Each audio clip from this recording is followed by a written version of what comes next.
Tá ótimo. Tá gravando, entendi. Beleza. Bom dia, Isaac. Bom dia, João. Como é que você tá? Tudo bem? Tudo Então, ótimo. primeiramente queria te agradecer assim por esse encontro. Semana passada a gente teve uma aula inteira. A gente tem um projeto aqui, uma disciplina de direção artística e metodologia científica, aplicação dos alunos na BNT, como escrever um artigo. E essas duas competências se cruzam. E, na verdade, a gente fala muito sobre os grandes diretores, a gente fala sobre a Ariane Muschini, sobre Bob Wilson, esses grandes.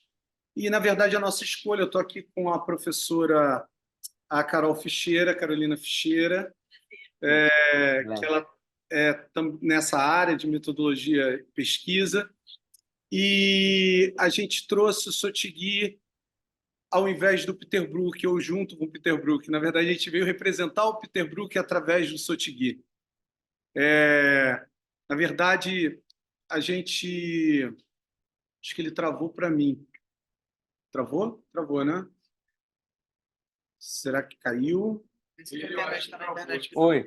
Não, agora voltou. É porque eu troquei de internet para ficar uma internet mais potente, porque ela estava meio caidinha. Essa vai ficar boa. Aí você Tá estava bom. falando que você trouxe Peter Brook, Sotigui. Isso. E aí, na verdade, a gente que conversa e mostra toda essa questão do teatro mundial europeu e a gente vê como um flagrante da história um teatro europeu de homens brancos, de um teatro eurocêntrico e, na verdade, o Sotigui é um oásis, né, no meio desse oceano, um dos grandes figuras, né? E nessa companhia multiculturalista do Peter Brook, como Oshioida, enfim, outras figuras, a gente também questiona que multiculturalismo é esse, né? Muitos desses diretores, como Barba, como Ariane Muschini, fazem essa integração, em outros pontos são acusados de apropriação, então é uma confusão, né? E você, Isaac, como um grande professor, ator e diretor, queria primeiro te agradecer, falar que é um pouco essa discussão. A gente está aqui na Celso Lisboa, na Escola de Artes. Falar aqui também para os alunos, eu vou passar a câmera aqui para mostrar para vocês a galera que está aqui, que eu contei da sua história, a gente mostrou o livro, né, sobre a sua influência e relação com o Sotigui. E eu vi um pouquinho esse percurso, esse caminho, e também esse apontamento que eu coloquei agora. Eu vou passar a câmera aqui para mostrar a galera, pessoal. Olá, olá. Beleza, maravilha. Pô, quanta gente. Muito bom. Prazer. Prazer conhecer todo mundo. Muito bom. Eu vou deixar, Isaac, você com a galera, tá? Aqui Tá assim. bom, tá bom, tá bom. Falou? Tá E a gente ótimo, vai João. conversando. Obrigado. Tá, primeiro agradecer você, né, pelo convite. É uma honra estar aqui. É tanta coisa, é tanto assunto, né? Em relação a essa questão da apropriação, da troca, a primeira coisa que me vem à cabeça é que Sotigui mesmo falava isso, né? Que a minha relação com o Peter Brook, ela é pelo Sotigui, né? Eu só tive um encontro com o Peter Brook na minha vida na África. Eu estava com o Sotigui, ele estava preparando o espetáculo sobre o Cherno-Bokar, o Peter Brook, né, que o Sotigui protagonizava, um grande líder islâmico africano, né, que escreveu um livro muito importante, que é A Vida e o Ensinamento de Cherno-Bokar, que, na verdade, é um livro que vai ser muito importante para muita coisa, inclusive para o Sotigui. E aí o Sotigui me apresentou rapidamente o Peter Brook. Tirei uma foto, né, de Tiete, a gente estava em Bamako, e assisti peças do Peter Brook e também em São Paulo assisti uma palestra e assim, não tive um contato a não ser pelos livros. Eu tenho muito livro do Peter Brook em várias línguas e acho que eu tenho provavelmente não tudo, mas uma parte grande do que ele escreveu e do que escreveram sobre ele. Então sempre ele foi uma referência para mim. Mas a minha primeira referência até um pouco antes Não é que foi o Sotigui, foi o Peter Brook, porque eu fui a Porto Alegre para ver uma peça do Peter Brook no festival, que era o Le Costume, né? Uma peça sul-africana de um autor chamado Kantemba, que é uma peça incrível, maravilhosa. E o Sotigui fazia. E ali que eu conheci o Sotigui, 2000 mais ou menos, tem quase 30 anos. E eu fiquei fascinado pelo Sotigui, pela figura dele, ele em cena, eram 4 atores negros, né, e uma atriz e 3 atores. E o Peter Brook nem estava lá. Na verdade, eu fui lá para ver o Peter Brook e acabei vendo o Sotigui. E aí também tive um contato rápido com o Sotigui, de Tiete, e aí depois ele deu uma oficina ele veio com o Peter Brook, aí ele veio com o Peter Brook no Hamlet, e eu fiz uma oficina com ele pelo Senac, na Fundição Progresso.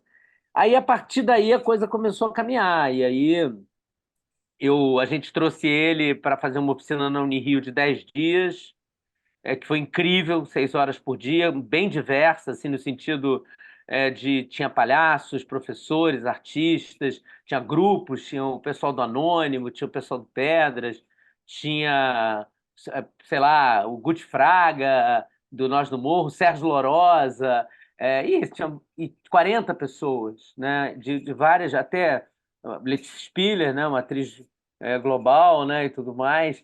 E tinha de tudo. E foi uma oficina muito importante, que era mais sobre a oralidade, né? Então, o meu contato, primeiro, deixa eu só ver se eu consigo voltar aqui para ver todo mundo, porque eu tô me vendo grande. Ah, bom, tudo bem, você que está com tudo certo.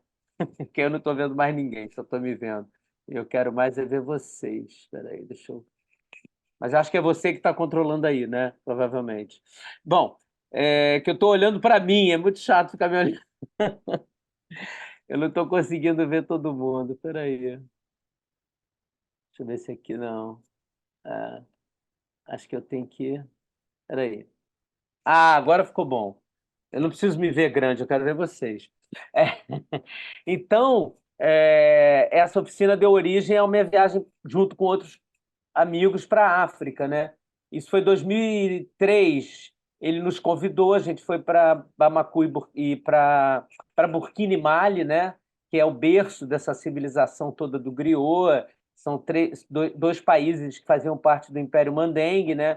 Que é o império da onde vem o griot, né? Quer dizer, que eram os griots do imperador Keita e de outros. Era uma espécie de conselheiro, o guardião da memória, né? Então a gente fez essa viagem iniciática mesmo de um mês. E aí eu perguntei a ele se eu podia escrever uma tese sobre ele aceitou, me deu até uma carta, né? E a partir daí eu continuei meu estudo. Aí teve uma oficina em São Paulo, que foi muito legal, no Sesc Consolação, no Sesc Anchieta, foi incrível. Depois eu fui atrás dele na França, fiquei um tempo com ele, indo na casa dele durante uma semana direto, recolhendo material, e a gente nunca deixou de se conectar, né? Foi uma coisa que ficou pelo menos uns 10 anos de uma convivência, às vezes por telefone, às vezes quando eu fui também entregar a tese para ele, né? E ele falou: Olha, você tem que escrever o livro, hein? Você tem que escrever o livro. Aí eu escrevi, mas ele já tinha feito a passagem dele e eu mandei para a família toda dele, e o pessoal da África também recebeu, porque tinha muita foto e tinha muito material sobre os encontros na África. E então a minha relação com o Peter Brook hoje, embora eu até na Cal eu participe de uma pós de direção onde eu falo sobre Peter Brook só, são duas aulas só, e aí, óbvio que eu falo do Peter Brook e do Sotigui. Mas, para voltar, o Sotigui falava uma coisa que era muito interessante, que entre ele e o Peter Brook havia uma troca constante. Ninguém ensinou a ninguém. Ele falava isso. Isso era bonito. Então, assim, não acho que o Peter Brook explorou o Sotigui, nem que o Sotigui explorou o Peter Brook. Eles eram muito amigos. Eles tinham uma amizade profunda e verdadeira. O Brook era um homem de muito afeto, ele não era um explorador. E tanto é que o Yoshi japonês, tinham franceses, tinham outros atores africanos, né? O Bakary Sangaré, que hoje está na Comédie Française, que é um grande ator africano que fez o Ariel na montagem da Tempestade, né? Que o Sotigui era o Próspero, o primeiro próspero negro, assim, na Europa, o personagem de Shakespeare, né? Que é o Duque de Milão, que seria improvável, né? Mas isso não foi uma barreira para o Peter Brook. O Peter Brook valorizava muito o Sotigui. Eles tinham uma relação de irmandade. E o curioso é que um é branco, outro é negro, um é europeu, outro é africano, né? Um é judeu, descendência judaica, outro islâmico. Então, assim, eles são, na minha opinião, a prova da possibilidade de troca e de amizade e de afeto. Eu não estou dizendo que esse fator da apropriação ele não possa acontecer. Eu acho que sim, mas nunca eu achei que o Peter Brook deixou de falar do que ele aprendeu com o Sotigui e nem do Sotigui o que ele aprendeu com o Peter Brook. Aprendizado, né? Aquele que sabe que não sabe, saberá, que é um ditado africano. Então, houve pontos de contato e exercícios que o próprio Sotigui passou para o Peter Brook, que o Peter Brook passou para o Sotigui, né? Então, nesse caso, eu não posso falar de tudo. O que eu posso falar é desse caso específico do Sotigui e do Peter Brook. Eu não vejo nenhuma exploração, porque o Sotigui foi escolhido através de um fotograma de um filme, Le Courage des Autres, que é um filme sobre a escravidão na própria África, né? Na época, e o Sotigui fazia um libertador, né? Alguém que libertava e era o narrador da história. E aí ele viu uma cena do Sotigui saindo, levantando em frente a um baobá, e uma imagem sem fala. Ele olhou e falou: eu quero conhecê-lo, eu quero que ele venha fazer um teste. E o Sotigui, quando chegou no Buff do Nord, direto da África, falando francês, claro, perfeitamente, porque era uma das línguas que se aprende, né? Além das várias línguas de várias etnias, você árabe também, você aprende francês. Então ele sabia, ele chegou lá para ler um papel do Mahabharata com o Jean-Claude Carrière, o Peter Brook e um outro ator chamado Matias. E aí ele encantou pela maneira como ele leu. Ele simplesmente não interpretou, não fez um personagem, ele não quis já dar uma interpretação, ele simplesmente leu. E aquilo para o Peter Brook foi para todos eles. O Carrière fala sobre isso, inclusive num vídeo, né, sobre como aquilo foi uma porta que se abriu para o Mahabharata.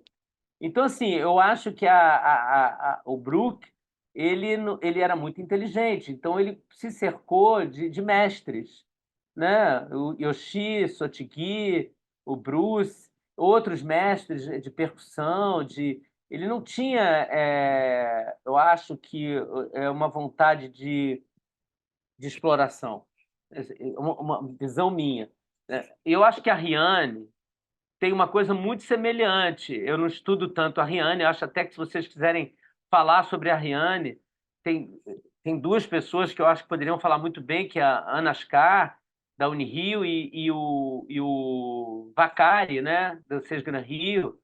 São duas pessoas. O Vacari tem uma tese sobre a Riane.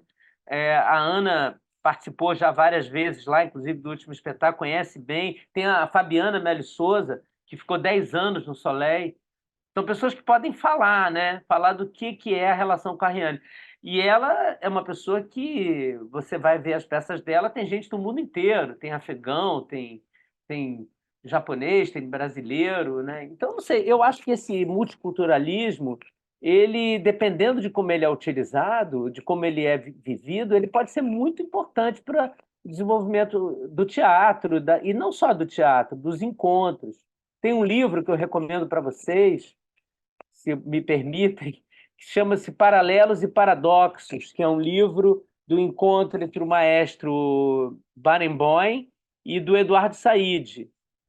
Um judeu, outro palestino, um israelense, não, acho que o Barenboim é argentino, e o Said acho que palestino, e eles fazem uma orquestra, tem uma orquestra misturando pessoas, judeus e palestinos, israelenses e árabes. Essa orquestra ficou um bom tempo tocando junto. E esse livro, Paralelos e Paradoxos, fala sobre o encontro desses dois homens, que reconheciam todas as barreiras, as dificuldades, as violências, tudo que foi feito de errado até então, mas eles conseguiram se encontrar e produzir coisas, né?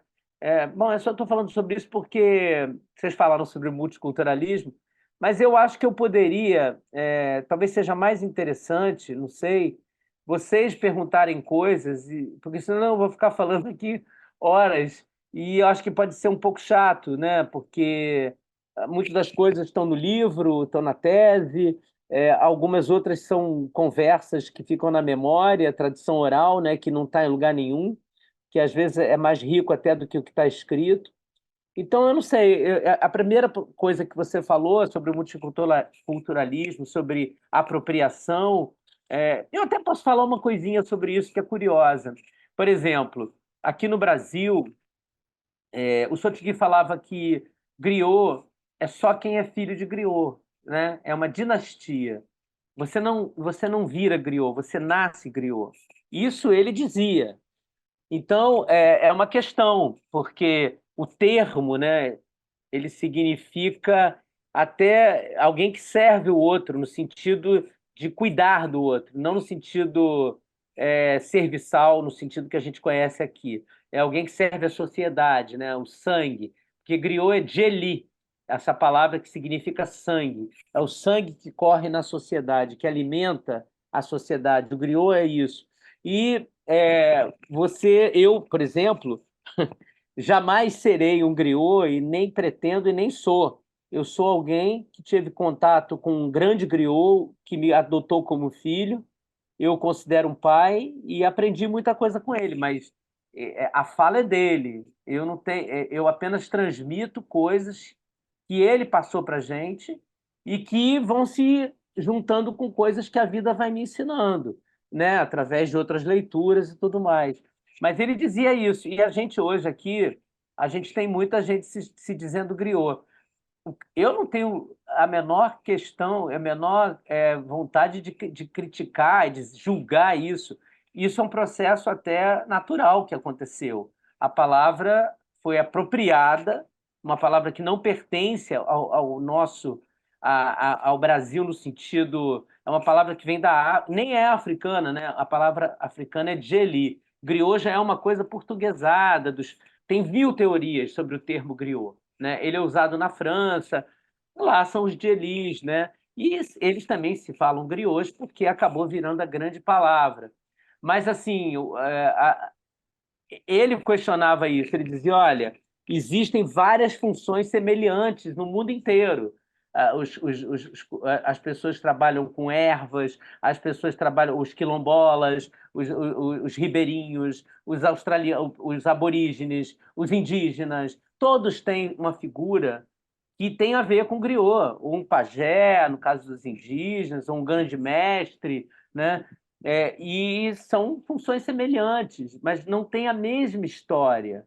Então, por exemplo, isso poderia ser chamado de uma apropriação, utilizar um termo que não é, e aí eu não veja bem, eu tenho muito cuidado com isso, porque isso eu falo porque ele dizia isso, não sou eu que estou dizendo.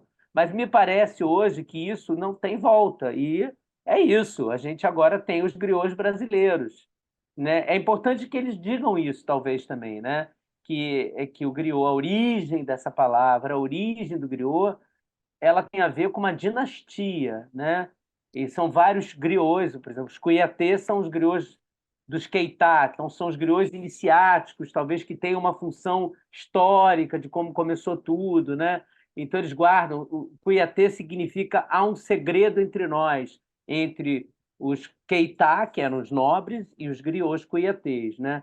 Então, também é legal falar disso. Olha, essa palavra vem de uma origem que é de outra região, do Império Malinquê, do Império Mandinga, né? Mandinga, melhor dizendo, que é Costa do Marfim, Senegal, Mali, Burkina Faso, Mauritânia, Guiné, né? Então é dali que vem, né? Assim, é raro você na África ter um griot que não seja filho de griot, entendeu? Uhum. Que não seja, não existe. Mas aqui já tem outra parada que eu respeito, porque já é alguma coisa que se apropriou. Então, essa questão também é o caminho ao contrário. Mas fala aí. Entendi, entendi. Isaac, eu vou lançar uma pergunta aqui e depois abrir aqui para o pessoal que a gente viu no documentário do Sesc, aquele documentário, e se falava muito com a relação do trabalho do Sotigui, a ideia da escuta e uma ideia de sensibilizar, se sensibilizar para o outro. Também da condição de que esse termo teatro, né, é uma coisa bem ocidental, de que ele havia descoberto no Ocidente, que seria de outra maneira. O que seria na prática? O que você encontrou com ele através do trabalho do ator, assim, de uma forma objetiva, que a gente entende o que é escuta, mas da forma que ele falou sobre se sensibilizar, parecia algo muito sutil. Enfim. O termo teatro ele é o lugar onde nos conhecemos, né? Teatros que nos conhecer. As pessoas vão ao teatro para se conhecer, nos conhecer. E ir ao teatro, essa ideia, vou ao teatro, quer dizer éclaircir ma visage, quer dizer, clarear meu olhar, né? O termo era esse mesmo. Que ele usava. Você abre o seu olhar, você ilumina o seu olhar, né? Até o termo clarear pode ser discutido hoje, mas a questão é essa mesmo, né? A tradução do francês quando, nas oficinas é isso. Você pode falar esclarecer, mas ele usava muito de clarear o olhar, quer dizer, no caso de abrir, ver, né, com nitidez, né? Então você vai ao teatro para crescer, né? Para crescer, para descobrir novas coisas, entrar em contato com o que você não conhece. E essa questão da sensibilidade, ela tem a ver com a relação dele com tudo, não só com o teatro. Eu acho que não, o teatro faz parte disso, que o griot não é uma profissão, né? Não é uma profissão, não é um ofício. O griot é uma condição, né? É um estar no mundo. Você pertence aliás, a uma casta originalmente. Essa palavra a gente não gosta dela, né? Mas tinham as três, os nobres, os artesãos e os escravizados. Os griots fazem parte dessa casta dos artesãos, né? Que você vai, são os Nhamacalá, que são os que trabalham com madeira, com couro, os ferreiros. E o griot é o único que trabalha com alguma coisa invisível, que é a palavra, né? Imaterial. Não é, você não vende uma palavra no sentido, você não é um produto direto. Estou aqui falando, a gente conversa. A palavra ela é, ela vai se expandindo pela oralidade, né? Então, assim, quando ele fala da sensibilidade, os exercícios que ele deu quando ele veio eram muito mais exercícios do sutil, do contato, né? Da relação do que exercícios cerebrais, exercícios onde o pensamento estava em primeiro lugar. Então, ele fala dessa questão de você entrar em contato com a energia do outro, da outra pessoa, né? Então, os exercícios, as frases, os ditados, por exemplo, né? É, toda ignorância, toda violência, né? É fruto do desconhecimento do outro. Isso a gente sabe bem, né? Se você olhar bem nos olhos do outro, da outra pessoa, o que você vai ver? Você vai ver o seu reflexo. Então você vai entender que aquilo que te aproxima é muito maior do que aquilo que te afasta. Isso é sensibilidade. E por aí vai, né?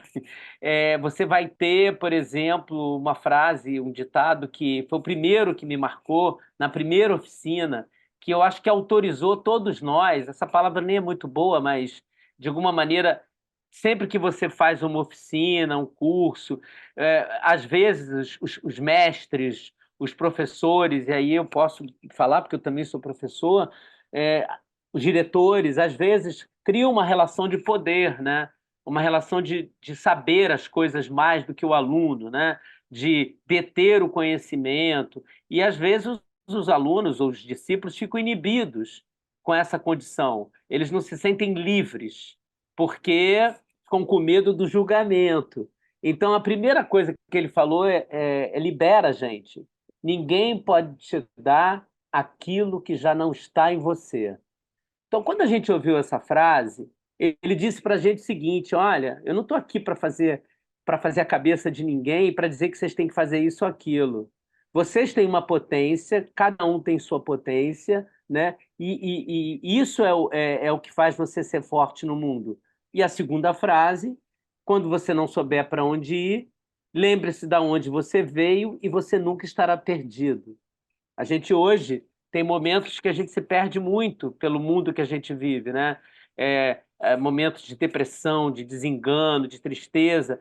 Mas a gente tem uma história, todo mundo tem uma história, algumas apagadas, por exemplo, pelo colonialismo, né? Histórias que foram cortadas, ceifadas, mas existe uma energia que está rolando e vai para frente, né? As coisas têm que resgatar o passado, mas também não esquecer que as coisas vão se atualizando, né? Ele falava muito disso, da adaptabilidade, de unir tradição e modernidade.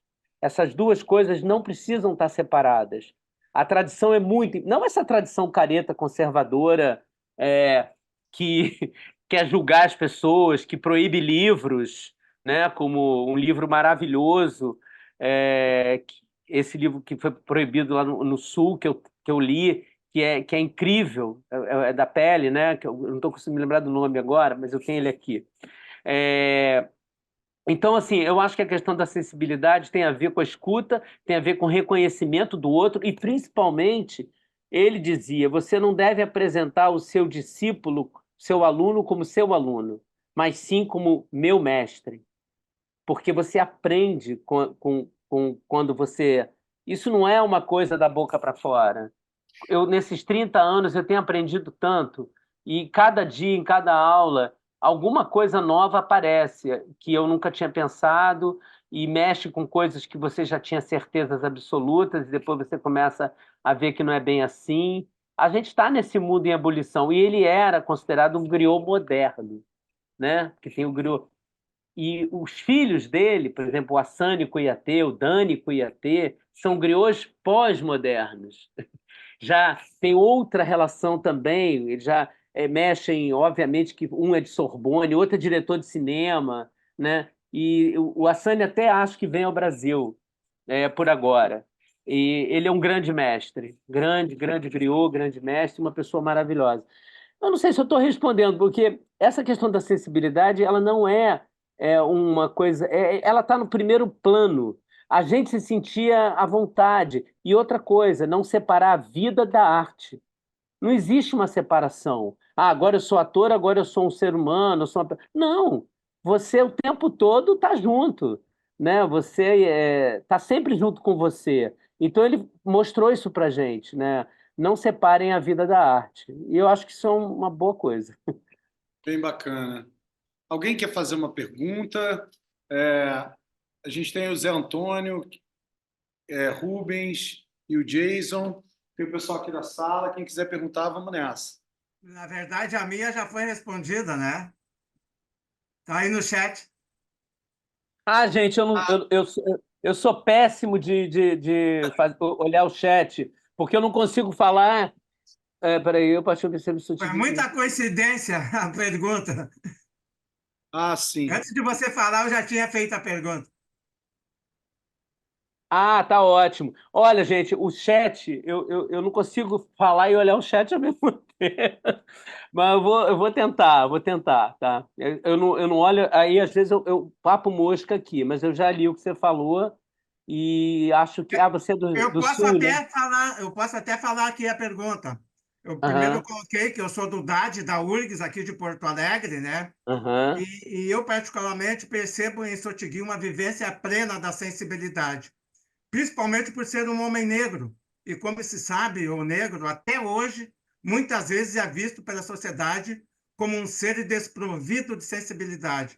Muitas vezes, ele ainda é considerado um ser insensível. Gostaria que você falasse um pouco sobre a importância da sensibilidade em nosso ofício de artista, principalmente nesse mundo tão carente de humanidade. Então, já está respondida particularmente a pergunta. Não, mas olha só, é que eu não estou conseguindo aqui ver o seu nome no chat. Tá, Dade UFR. É Qual o Zé seu nome? Antônio, Zé Antônio. Ah, tá, Zé Antônio, O desculpa. DAD é o Departamento de Artes Ah, Dramáticas da URGS, tá. Universidade Federal do Rio Grande do Sul. E eu Então, faço olha só. bacharelado em direção teatral lá. Maravilhas, é. Olha só, deixa eu te falar uma coisa. Primeiro, eu conheci o Sotiguinho em Porto Alegre, assistindo no Porto Teatro São Alegre em Pedro. cena. Isso, exatamente, no Lê Costume. Foi um momento incrível na minha vida. Eu começo o livro em algum momento falando sobre isso. Então ali eu vi o Sotigui pela primeira vez de carne e osso e foi inesquecível, naquele lindo teatro, né, o São Pedro, né? E eu fiquei muito feliz de estar aí. E tenho pessoas queridas em Porto Alegre que eu sempre mantenho contato. Eu quase nasci em Porto Alegre. Meu pai era naturalizado, era polonês, mas foi com 4 anos para Porto Alegre, se formou em medicina aí também nessa universidade. E eu quase nasci aí. Minha mãe não aguentou o frio, com 9 meses ela pegou o avião e vieram para o Rio. Então eu tenho uma relação. Eu fui concebido em Porto Alegre, né? Olha só. E lá eu conheci o Sotigi. Deve ter algum sentido isso, né? A primeira vez que eu ouvi. E eu acho que você tem toda a razão, isso é uma ignorância completa. É ignorância completa sobre o que é sensibilidade. Tem, óbvio, muito racismo aí e visões completamente estereotipadas, limitadoras. A pessoa mais sensível que eu conheci na vida foi o Sotigui Koyate, que eu chamo de pai, né? Mais até, raramente chamo ele de Sotigui. Assim, para ele eu não falava Sotigui, eu falava meu pai, pai, ele me chamava de filho. Então daí já vem uma relação, e ele trouxe uma coisa imensa para todos nós, uma beleza, porque ele era um griot embaixador. Tem um tipo de griot que é o griot que viaja o mundo todo, e ele era esse griot. Ele conheceu o mundo todo, e o Peter Brook foi importante para isso, porque ele viajou com o Mahabharata, fez mais de 2.000 apresentações. Então ele foi para a Austrália, ele foi para o Japão, ele foi para a Argentina, ele foi para a Europa toda, foi para os Estados Unidos. Então, para ele, e ele sempre dando oficina, né, levando a palavra, levando os ditados, as histórias, e eu acho que a sensibilidade realmente é talvez a coisa mais importante para o artista. Não a sensibilidade só consigo mesmo, mas ser sensível ao outro, a outra pessoa, né? Sensibilidade com o público, né? E entender. As pessoas têm. Eu vou te contar uma coisa interessante que me veio à cabeça agora. O Amador Patebak, que foi o grande mestre, o Sotigui também, ele que recolheu vários ditados, ele não era griot, ele era, ele era de outra etnia, né? E ele, ele tinha uma coisa interessante, a mãe dele, que tem um conceito muito legal que é dentro da pessoa tem a pessoa da pessoa, né? E você vai conhecer essas várias pessoas que te habitam quando você entra em contato com o outro que vai dizer essas pessoas. Você vai se reconhecer não através de si mesmo, mas através das suas ações, das suas falas com a outra pessoa, com quem você seja uma pessoa próxima, seja uma pessoa que você não conhece. Então, o Amador Patebá dizia que a mãe dele, do Amador Patebá, desse grande homem, grande estudioso, grande tradicionalista, né? Ele tem um livro bom em português, chama-se Amkuléu, o Pequeno Fula. É um livro da Casa da África e fala muito sobre essa cultura toda. E cita também, obviamente, o griot, mas fala especificamente muito do Amador Patebá, que é um grande homem, já fez a passagem dele. Depois eu posso mandar a foto do livro, para escrever ele agora não vou conseguir. Chama-se Amkulé, o Pequeno Fula. Fula, porque, na verdade, ele era Fula, o Amador Patebá. Né? Por isso que tem. Então ele dizia o seguinte, que a mãe dele quando ia na casa dele, antes de entrar, chegava para a mulher dele, para a companheira dele, e perguntava: que pessoa está habitando o meu filho hoje? Dependendo da resposta, ela voltava para casa. Ela não ia entrar. Então, isso é uma questão de sensibilidade, né?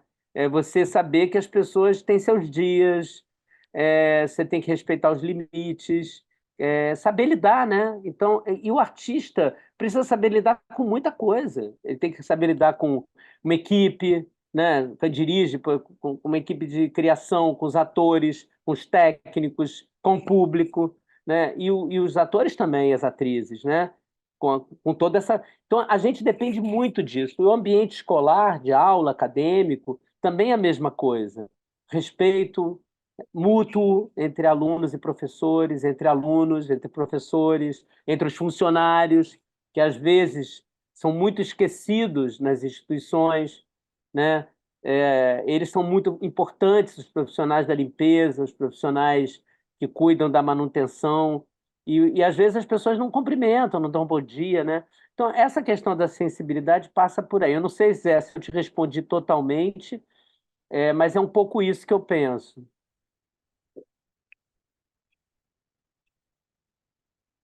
Oi, Isaac, tudo bem?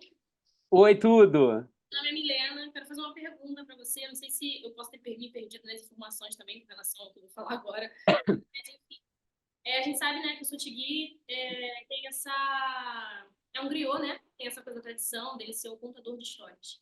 E me veio um questionamento de entender, eu acho que sim, por ele ser essa pessoa, né, isso ajudou muito, né, também na construção dele como ator e tudo mais. Eu queria entender a ligação disso, né, por você ser um contador de histórias, ter esse lugar de ser uma pessoa sábia, tá falando, né, levando conhecimento para as pessoas. Qual é essa ligação dele como ator? E também entender se ele era diretor também, né, por ele estar levando esses ensinamentos e tudo mais, ou se ele só era dirigido pelo Peter Brook, enfim, como teve essa ligação? Ele sempre traz coisas, né? Ele tá sempre ensinando, ele sempre trouxe, tá ensinando. Então, como é que era isso, assim? Como é que era esse olhar dele? Era um ator sábio? Era, enfim, essa figura de pai? Olha, Milena, prazer. Olha, ele faz, o griot, ele é um artista múltiplo, né? Ele é um tradicionalista, ele é um genealogista, quer dizer, ele guarda a história das famílias, dos nomes. Ele é um mestre de cerimônias, ele celebra tanto batizados como casamentos. E também ele organiza eventos, ele é um conciliador, ele resolve problemas, brigas, as pessoas vão até ele por uma questão, às vezes, familiar, por uma questão econômica. E na época antiga, ele também era alguém que se ligava na questão das guerras, ele era alguém que. A língua do griot é tanto para o bem quanto também pode ser para o mal, né? Então, eles eram figuras que tinham a voz muito forte no sentido de dominar a palavra, porque o griot é o mestre da palavra, né? Ele é o mestre da palavra. Costuma-se dizer que quando um griot morre, uma biblioteca se incendeia, porque tem a questão da tradição oral, da oralidade, que ele domina como poucos, conta histórias, lembra de casos, tem os ditados na ponta da língua, tem uma memória incrível. Agora, o Sotigui, além disso, ele na África, lá onde na verdade, a origem dele é de Guiné, a origem da família, né, Guiné. Ele nasceu no Mali, que é embaixo, e ele dizia que Burkina Faso lhe deu leite, porque foi onde ele trabalhou, ele era funcionário, trabalhava, funcionário público, porque não é uma profissão griot, né? É uma condição. Então ele também coreografava, ele dançava, ele tinha um grupo lá na África mesmo, ele dirigia, ele era ator, ele fazia comerciais, de coisas assim didáticas, campanha contra a tuberculose, e ele já começava a fazer filmes lá. E quando ele foi, ele já era um artista na África. Ele não foi descoberto no sentido pelo Peter Brook como artista, né? Ele dirigia, atuava, contava, tocava, compunha. Ele tocava violão, ele nasceu, porque o que acontece é que não tem uma separação. Quando você vai lá na África, nessa África, é muito vasto falar da África. Na África, a qual ele pertence, que eu fui até hoje, infelizmente só, que é Mali e Burkina, né, que é a África subsaariana, a criança, desde pequena, a mãe vai fazendo coisa, ela está nas costas, ela já está dançando, e ela não é separada dos mais velhos. Ela fica vendo, ouvindo os instrumentos sendo tocados, a percussão, o balafon, né, que é aquele instrumento sagrado, o corá, que é uma de cordas, e ela vai ouvindo história desde que ela é pequena, vai vendo a conciliação, como é, os conselhos, né, o respeito pela família, e ela vai crescendo assim. Então, a musicalidade, a dança, a contação, todos são contadores de história. Claro que alguns acabam se desenvolvendo mais nesse aspecto, mas assim, ele era um artista completo quando ele vai para o Peter Brook. E lá ele vai trabalhar outras questões, né, do teatro mais, digamos assim, contemporâneo europeu, né? Mas aí sim ele traz a contribuição dele. Então ele era artista. O Griot é um artista, não só, é uma das partes, né? Mas ele tem muita função, né? Ele é alguém que organiza eventos também, entendeu? É uma pessoa que está ligada o tempo todo no outro. Então, assim, ele fala isso. Nós, griots, estamos a serviço dos outros, das outras pessoas, né? A gente se preocupa, se ocupa. Tanto eu vou só te falar. Eu sei que vocês estão preocupados com o tempo, mas eu posso ficar mais um pouco, se for o caso. Eu não sei como é que está o horário de vocês. Eu não preciso fazer as coisas corretas. A gente tem até 12h30, tá tranquilo. Tá. Eu não sei se meio de meio eu consigo, porque eu tenho ensaio 2 horas, mas vai dar. Mas vamos indo, vamos indo. Mas pelo menos até meio-dia, né? Porque a gente era até 11h30, né? Mas um Isso, pouquinho. Vai indo, vai indo. De tá repente bom. dá. O que eu ia falar, gente? Me ajuda aí, que eu me perdi. Fui falar do horário. Era sobre a convivência com as pessoas. Ah, meu Deus do céu. Que o Qual foi a griot última está coisa? sempre a serviço dos outros. Foi essa. Exato, exato. É isso mesmo. Então, por exemplo, a gente, quando o Sotigui fez a passagem, obrigado, viu, Zé? Quando ele fez a passagem dele na França, a gente fez um evento num baobá que tem no Jardim Botânico, que é um baobá, o único baobá do Jardim Botânico. Tem mais uns 3 por aí. E a gente, é, 7 anos depois, alguns anos depois que ele tinha feito a oficina, na época minha filha era novinha, a minha primeira filha, Júlia, ela estava na oficina correndo para lá e para cá, né? Isso é outra coisa que eu também gostaria de falar depois sobre as crianças.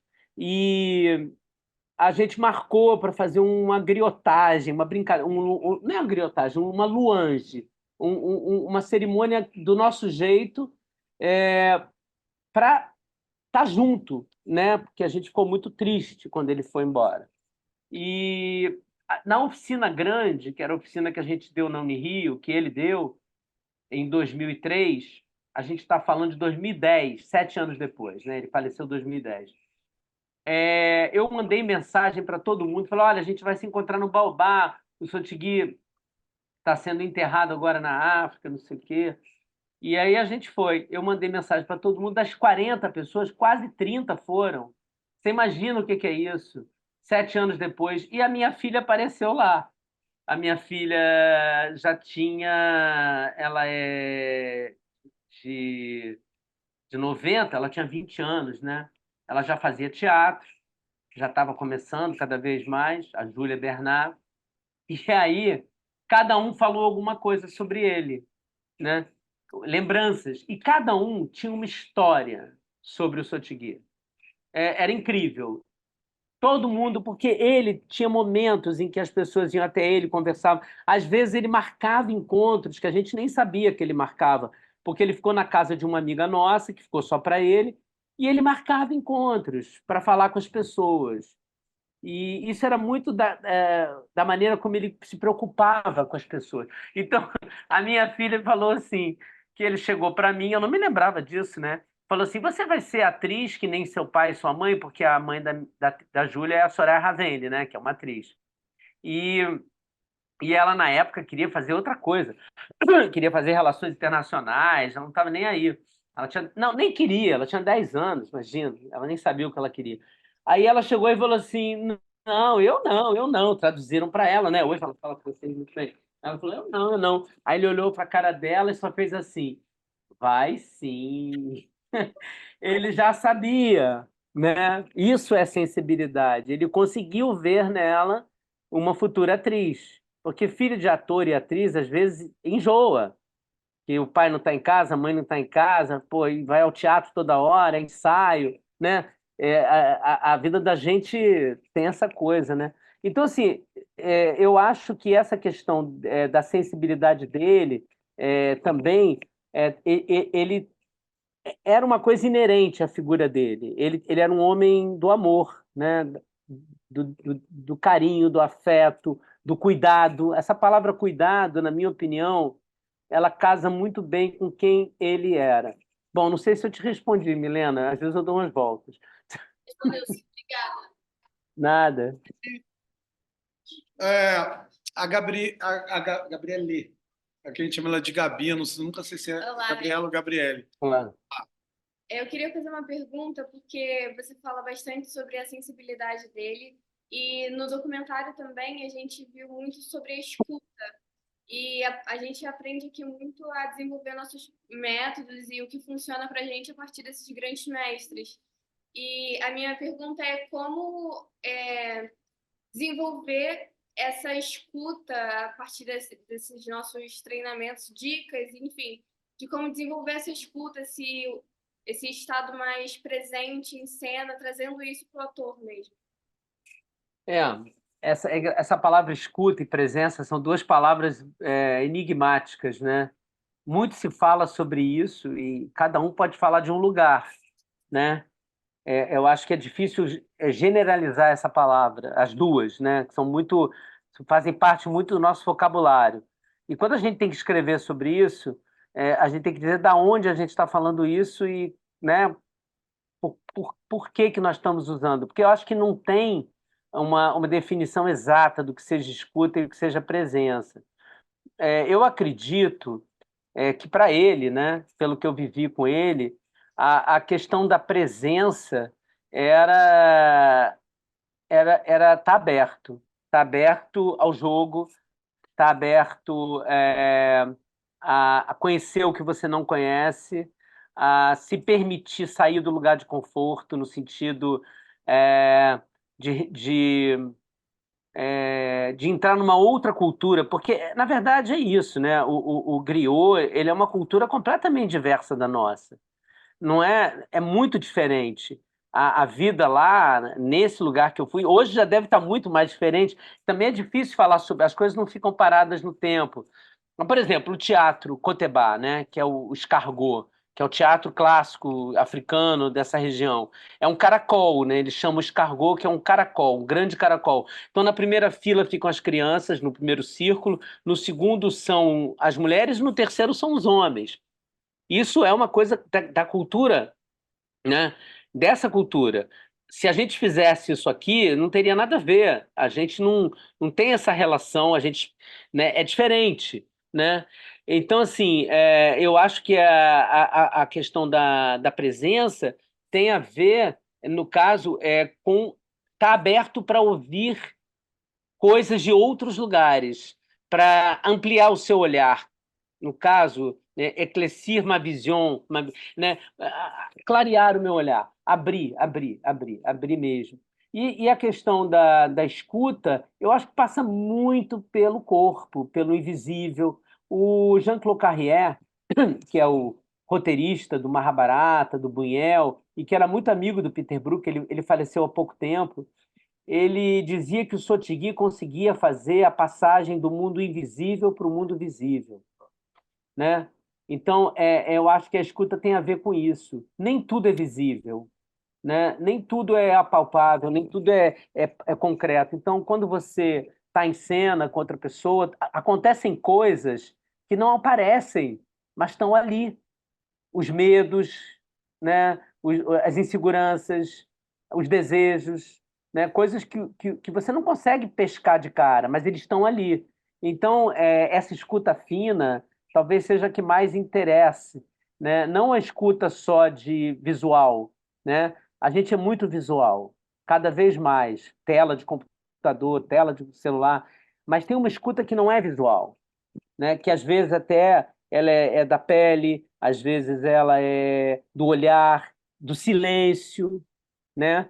A escuta do silêncio, a postura corporal. Você consegue ver uma pessoa e perceber que ela está bem ou não através do corpo dela, de como ela está aberta ou fechada, né? Tem um livro muito interessante chamado, bem antigo, O Corpo Fala. Não sei se você já pegaram esse livro, né? E ali tem as relações espaciais, né? Então, por exemplo, quando você senta numa roda e você coloca o seu pé sobre o outro, cruza a perna e coloca a planta do pé assim para fora, é como se você estivesse dizendo, olha, o corpo diz isso, não é que você. Então, por exemplo, quando você numa roda, você pode fechar todo mundo, jogar o pé para. Às vezes a gente fica desconfortável, precisa mexer um pouco. Mas como você consegue corporalmente também num lugar. Eu acho que é isso, eu acho que tem muito a ver com o corpo, a escuta. O corpo escuta antes da mente. Eu acho que ele fala isso, né? O medo, ele aparece antes no corpo do que na mente, né? Quando você tem uma situação de medo, o seu corpo, o coração dispara. Quando você sente alguma coisa por outra pessoa, você sente alguma coisa diferente, né? Que o corpo já diz, né? E ele falava isso, confiar mais no corpo. O corpo é inteligente, né? E a gente aprendeu a travar o corpo, né? A bloquear. Por exemplo, a gente hoje vive um problema seríssimo, né? É, do toque, né? Qualquer toque pode ser considerado alguma coisa assediosa. É claro que existe isso, sim, e isso tem que ser combatido, denunciado, isso é nocivo. Mas a gente ficou muito com medo de abraçar uma pessoa por conta da pandemia, por exemplo, né? Ninguém mais se abraçava, ninguém mais. Então, o Sotigui dizia que quando ele chegou na Europa para fazer peça, os franceses, cada um ficava no seu cantinho, se concentrando, fechado em si mesmo, não sei o quê, né?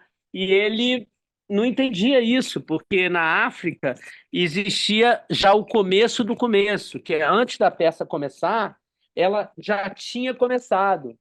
Então as pessoas estavam ali dançando, cantando, se abraçando, se tocando, se brincando, né? E aqui tudo é muito. Claro que tem razões, né? Claro que tem razões.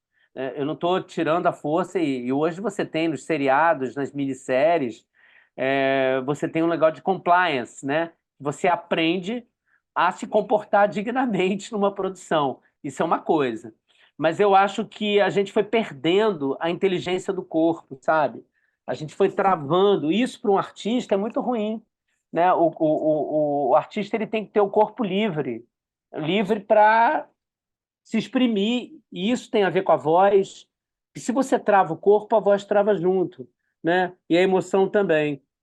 Então, eu só acho que é difícil dizer. Para um bailarino, talvez a escuta seja outra coisa, para um pianista, para um artista plástico, para uma pessoa que trabalha num escritório, que tem um chefe, e esse chefe talvez não escute, ela já vai sentir outra. Eu acho que a palavra é muito difícil de definir, escuta e presença, né? Acho que a gente vai falando o que é para a gente escuta e presença. Bom, eu acho isso, não sei. É uma polêmica, né? Nada. Oi, Isaac, eu sou Eduarda. Oi, Eduarda. Tudo Bem, bem? eu queria fazer uma pergunta assim. Na verdade, eu queria pedir para você relatar como é para você a sua relação com o ofício do autor, como foi sua relação com a atuação, com a direção, antes e depois do Sotigui, assim. O que te afetou? Como foi? Como você sentiu essa mudança em você? O que uniu no seu ofício? Enfim, se você puder relatar um pouquinho sobre isso. Olha, é, bom, eu estou fazendo 43 anos já nessa lida aí de teatro, né? Comecei em 81, a primeira peça. Comecei a fazer em 80, né? Mas em 81 foi a primeira peça. E eu conheci o Sotigui em 2000, mas o meu contato com ele maior foi talvez 2001 ou 2002, né? Então já tem bastante tempo. Eu considero ele uma mudança, alguém que mudou minha vida, não apenas a relação com o teatro. ele mudou, claro, sou uma pessoa com todos os defeitos, né, a gente, todo mundo tem defeitos e qualidades, então não tem uma pureza, não, não, mas ele me ensinou muita coisa, ele me ensinou a relativizar, ele me ensinou nas relações familiares também, e eu penso nele todo dia, né? Então é uma coisa muito doida. Quando eu uma vez tomei a ayahuasca num ritual indígena, e eu fiquei com muito medo, né? Porque era muito forte. E ele me apareceu. Depois de ter feito a passagem, ele apareceu no teto da oca lá e falou: Calme-toi, mon fils, calme-toi. Se acalma, meu filho. E realmente, depois daquilo, eu me acalmei. Ele desapareceu muito rapidamente, era uma miração, né? Mas para mim era muito real. Então, por exemplo, falando sobre sensibilidade, é claro que eu estava sob o efeito da ayahuasca, né? E era um ritual indígena, né? Verdadeiramente indígena, da nação Raniquim, lá do Acre. Eram 3 irmãos, 3 pajés. Então foi uma coisa muito, muito ligada aos povos originários lá, então eu me senti muito. E o Sotigui tinha uma ligação. Uma vez um indígena Rotuá, são os palhaços, né? Tem um documentário sobre os Rotuá, que a Letícia Sabatella fez.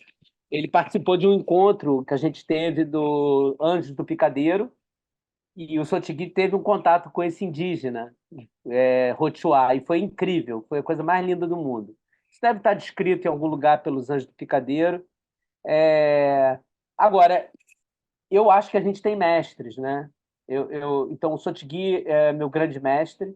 O Aderbal Freire, filho, meu grande mestre, também já fez a passagem. Ele me dirigiu 2 vezes. Aprendi demais já depois do Sotigui, né? Tive uma professora de teatro, quando eu comecei a fazer teatro, a Gilda Guilhom, que foi uma grande atriz da época do Asdrubal, e ela não trabalha mais com isso. Hoje ela está lá no Acre, lá com o pessoal do Daime, mas ela era uma atriz fabulosa, fabulosa, e ela foi minha primeira professora que plantou uma semente. Então ela é uma mestra para mim até hoje. Muitos exercícios que eu dou vêm desse começo, com 19 anos, alguns, né? Eu tive uma outra mestra, que foi a Judith Grossman, uma senhora professora de literatura, que durante 4 anos eu ia para a casa dela.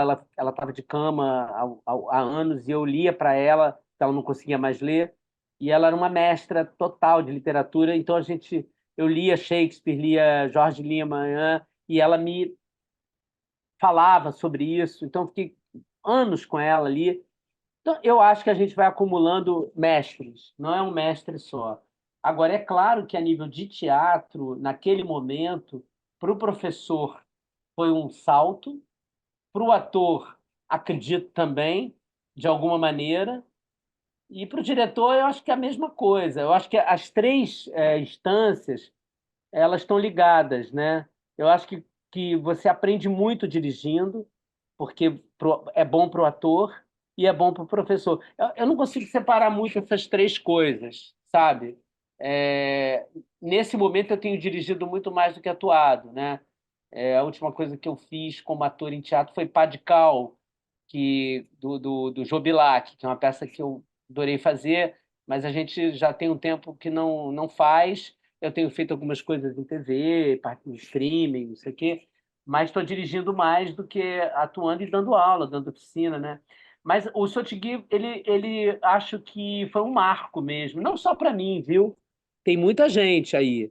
Tem a Ana Ascaro, a Adriana Maia, o Guti Fraga, e muita gente, Débora Lan, o pessoal do Anônimo, do Grupo Anônimo, né? Eu acho que quem entrou em contato com ele, fez as oficinas, é, é, mudou muito. O João Miguel, que fala no vídeo, né? O João Miguel, ator, que foi para a África também, ele fala que ali mudou coisas para ele. Isso, eu acho que são coisas muito sutis, entendeu? Elas ficam na memória, no coração, na alma, né? E mesmo vídeo, isso é uma coisa muito interessante. Quando eu sempre passo vídeo, quando eu dou uma oficina, eu falo que as pessoas têm que ver. Falo assim, ó, vocês têm que ver o vídeo, porque é ele falando. É muito importante que vocês vejam da onde vem isso, né? E aí as pessoas falam, meu Deus, parece que ele está falando com a gente aqui agora. Ai, como eu queria ter conhecido ele, não sei o quê. Então, a presença dele continua muito forte. Mas acredito também que a presença do Stanislavski, do Boal, do Abdias Nascimento, dos grandes mestres, ficam aí com a gente, né? Eles vão plantando, né, sementes, né? Você imagina o Martin Luther King, né, o Malcolm X, são figuras. Eu dirigi uma peça com Malcolm, encontro de Martin Luther King e Malcolm X. E, cara, a gente aprendeu tanto com esses caras, pô, e eles nunca tiveram muito contato, praticamente não se conheceram e viveram na mesma época, né? Então, assim, eu acho que a gente aprende também com as peças, né? Agora mesmo, a gente está fazendo pelo Nordeste Carolina Maria de Jesus com a Cida Moreno. Eu dirigi. Cara, a Carolina me ensina todo dia quando eu assisto a peça, né? Cora Coralina, uma outra peça que eu dirigi. Pô, Cora Coralina é outra mulher incrível, né? Poeta maravilhosa. Então, eu acho que a gente vai ganhando mestres na vida, né? Agora, com certeza, ele foi fundamental, não, ele não foi, ele é fundamental na minha vida. Obrigada. Nada, eu que te agradeço. Você fez um comentário antes sobre as crianças, e aí você não. Que a questão do griot com as crianças, eu sei que é uma questão mega importante, né? Então. Ah, maravilha. Não, é porque eu falei da minha filha, que tinha 10 anos na época, né? Quando a gente fez a grande oficina. E aí a gente muita gente estava com criança pequena, criança de colo, né? Todo mundo na faixa aí ainda ia fazer 40, 36. Então tinha muita criança. E aí não tinha onde deixar, e as pessoas levaram as crianças. E a gente não sabia como ele era ainda totalmente, né? E aí, depois, quando a gente vai para a África, a gente vai entender. Mas a gente não sabia. Aí as crianças começavam a correr pela Sala Branca da Unirio, é uma sala de dança que tem lá, e nós, organizadores, éramos 6, a gente ficou em pânico. Ai, meu Deus do céu, vai atrapalhar, vai atrapalhar. Aí a gente tentou meio que dar uma controladinha nas crianças. Aí ele falou: pode parar. Se as crianças estão nos atrapalhando, é porque nós estamos muito errados. Aí pronto. Aí as crianças andavam para lá e para cá, pulavam para lá e para cá, e tudo bem. E aí depois, quando eu fui para a África e fiquei nas casas das famílias, nos quintais, ouvindo música, era isso. Criança corria, pulava para cá. Não tinha essa repressão, sabe, de atrapalhar. A criança não atrapalha. Ela está ali para se desenvolver e para trazer poesia, delicadeza, lembrar da gente, lembrar para a gente a criança que a gente foi também, né? Porque a gente esquece, a gente vai ficando muito cheio de coraça, né? Então era esse comentário. Eu acho que a criança ela tem um respeito pela criança. Ela não porque os ciclos lá, eu posso falar um pouco disso, são de 7 em 7 anos, né? Então, do 0 aos 7, a criança fica muito com a mãe. A mãe cuida muito. Dos 7 aos 14, ela começa a conviver muito com o pai. Dos 14 aos 21, ela começa a desenvolver os amigos da rua, os amigos.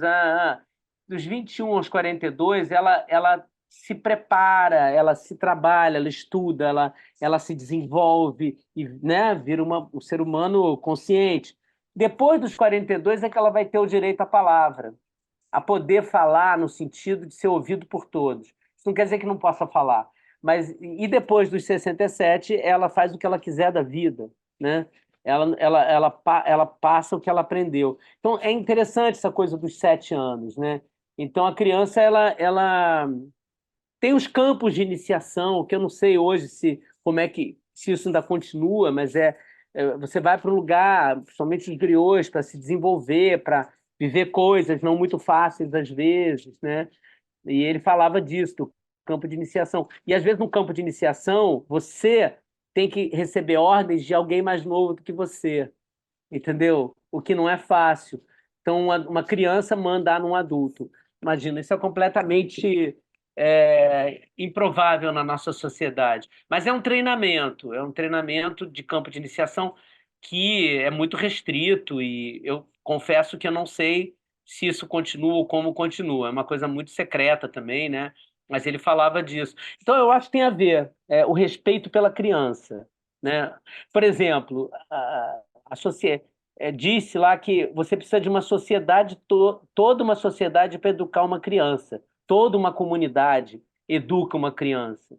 Então, por exemplo, se uma pessoa está na rua e vê uma criança, um jovem fazendo alguma coisa que não é legal, mesmo que ele não conheça, ele pode dizer: você não pode fazer isso, o que você está fazendo não é legal. Se você faz isso aqui, você pode ir preso, né? Porque você não pode mexer com o filho dos outros.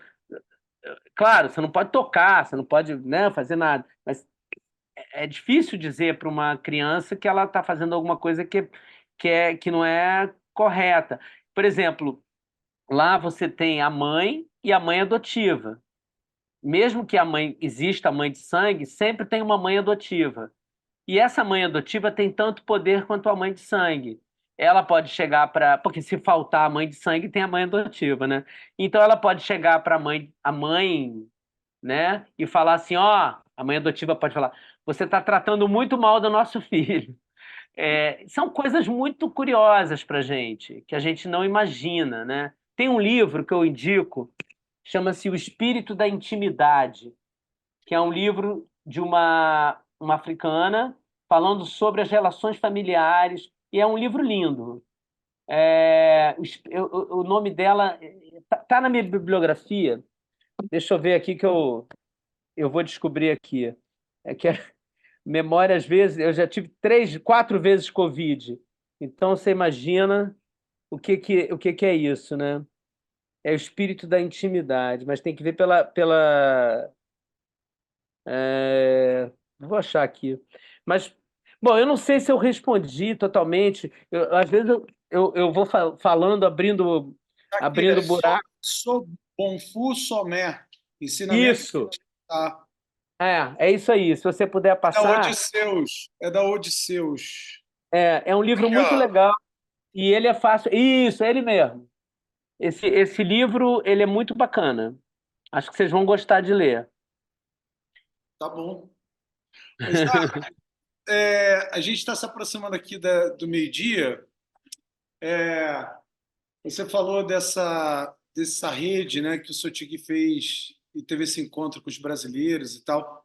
E eu me lembro que eu conheci falar dele, que a gente estava em temporada com os atores de Laura em São Paulo, e o Luiz André, foi em 2004 isso, a gente estava com o Scapino lá em São Paulo, e o Luiz André, a gente foi para fora do teatro, eu falei, pô, que é essa pulseira no teu braço? Ele, não, isso aqui, ele me falou do Sotigui, de uma pulseira de ferro.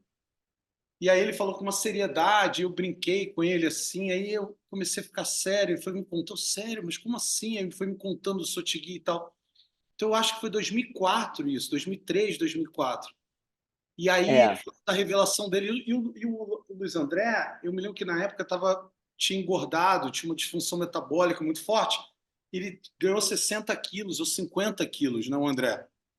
E a partir desse encontro com o Sotigui, ele fez uma virada na vida dele, e uma das viradas foi emagrecer. Então, estou falando da coisa da vida, né? Ele radicalizou coisas, ele repensou sobre a vida dele, e foi uma grande força, assim. Eu me lembro disso. O que ficou muito cravado em mim, que essa decisão dele, né, de voltar ao peso junto com essa coisa com a pulseira, ele levava como um amuleto, como um compromisso ali.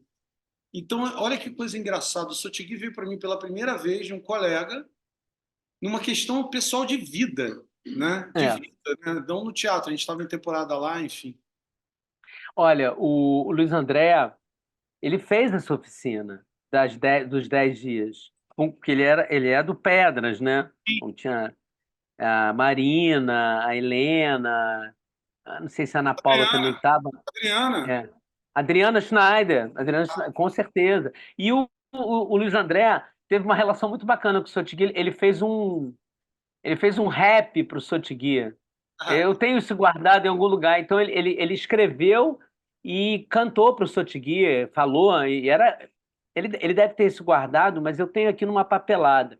Pede para ele um dia, é muito legal. Então o Sotigui ficou super emocionado, porque ele escreveu um rap para ele lá, e eu acho que eu me lembro bem disso, né? Eu já tinha trabalhado com o Luiz André, uma vez eu dirigi ele numa peça, muitos anos atrás, e sei que hoje ele é padeiro em Até Portugal, né? Portugal. E que ele trabalha também trabalhou muito tempo com iluminação, né? Me lembro que ele estava andando de bicicleta pra caramba para emagrecer. Sim.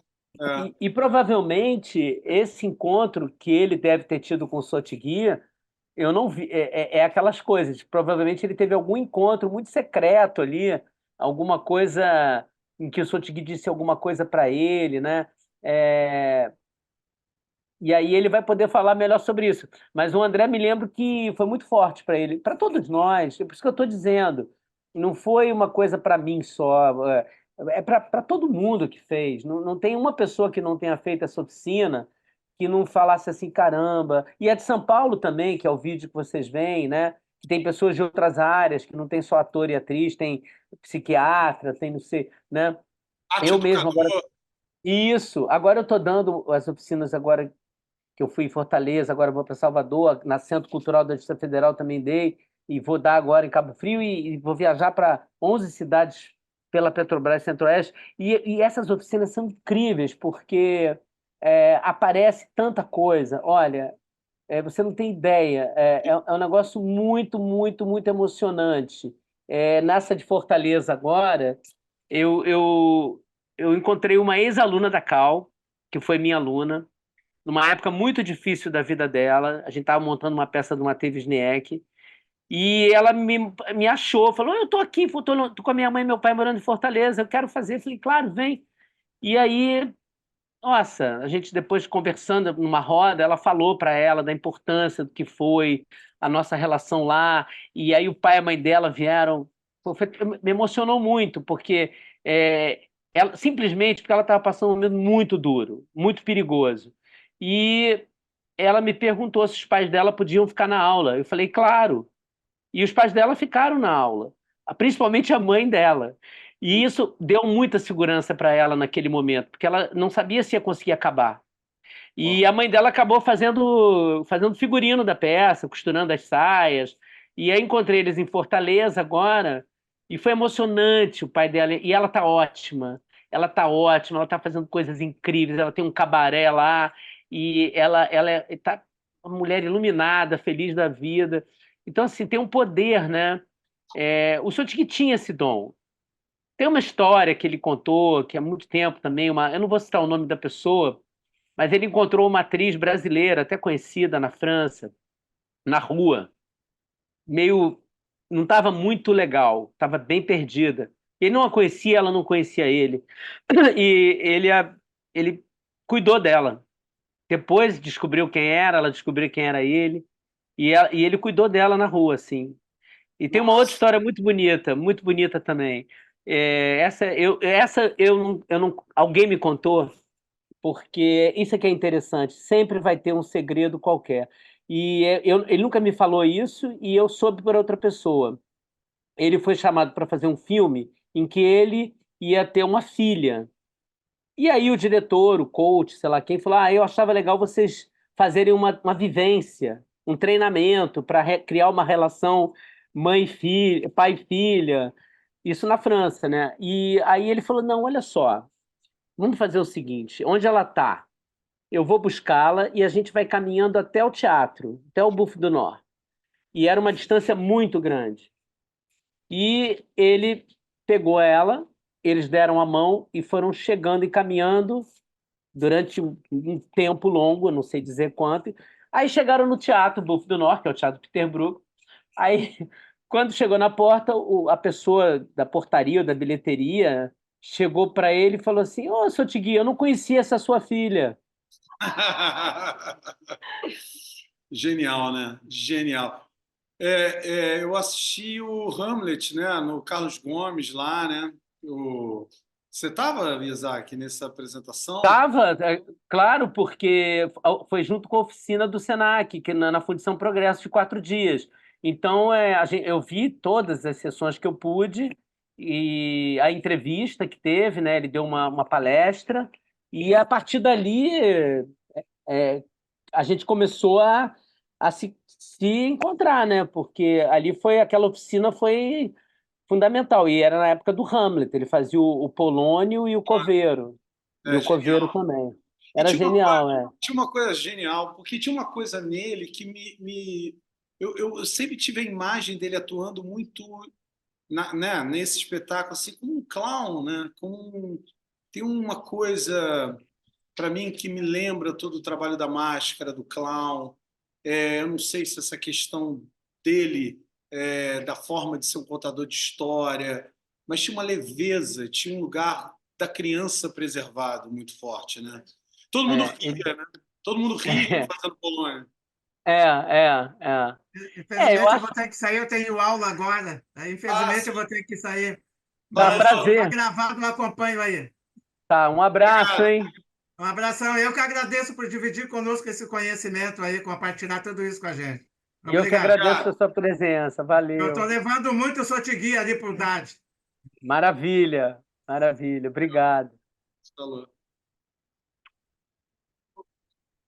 É, eu não sei. Ele tinha muita calma, né? Ele era muito calmo e ele tinha muita confiança também, eu acho, nele.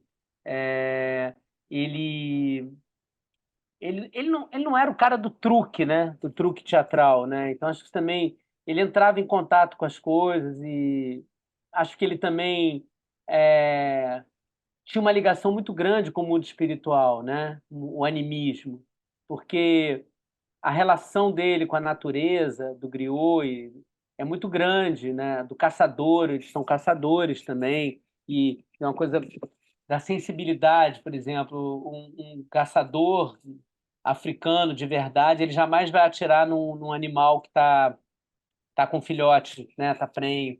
Então, tem uma coisa de respeito ao meio ambiente, à floresta, porque isso tudo eu acho que tem a ver com. Eu não sei, em relação à máscara, eu nunca me lembro dele falando das máscaras. Eu nunca vi ele usando. Mas você sabe que tem todo um trabalho das máscaras africanas, né? Tem rituais.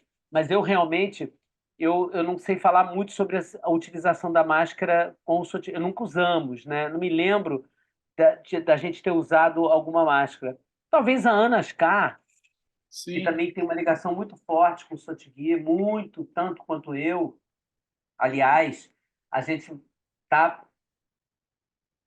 Provavelmente a gente vai conseguir, em algum momento, realizar um documentário sobre as imagens que a gente captou na África. A gente quer fazer isso. Tem 20 anos já, né? E isso está guardado e a gente até hoje não fez, mas para didático, né? Para fins didáticos, não para. A gente vai disponibilizar, mas isso aí vai demorar um tempo. Mas a Ana talvez possa saber, porque ela lida muito com essa coisa da máscara É. e palhaço, e talvez ela possa responder essa pergunta melhor do que eu, mas eu não me Então, lembro da. Isaac, a Ana, a gente já fez um projeto aqui de extensão do curso que eu levei os alunos para encontrar com a Ana e fizeram um documentário de 15 minutos sobre o trabalho dela lá no Unirio. Então já tiveram Ah, legal. está até disponibilizado no site da Celso Lisboa, lá da Escola de Artes. Eu vou também marcar um encontro com ela por toda a questão com a palhaçaria e a ideia da máscara. E agora também você me relembrou a questão do Sotiguin, né? Está no livro lá, ela, enfim. Porque a Ana, ela foi fundamental, porque, além de tudo, ela que traduzia tudo que ele falava lá na França. Nenhum de nós falava francês, só ela. Então, ela está em todos os vídeos traduzindo. Ela foi.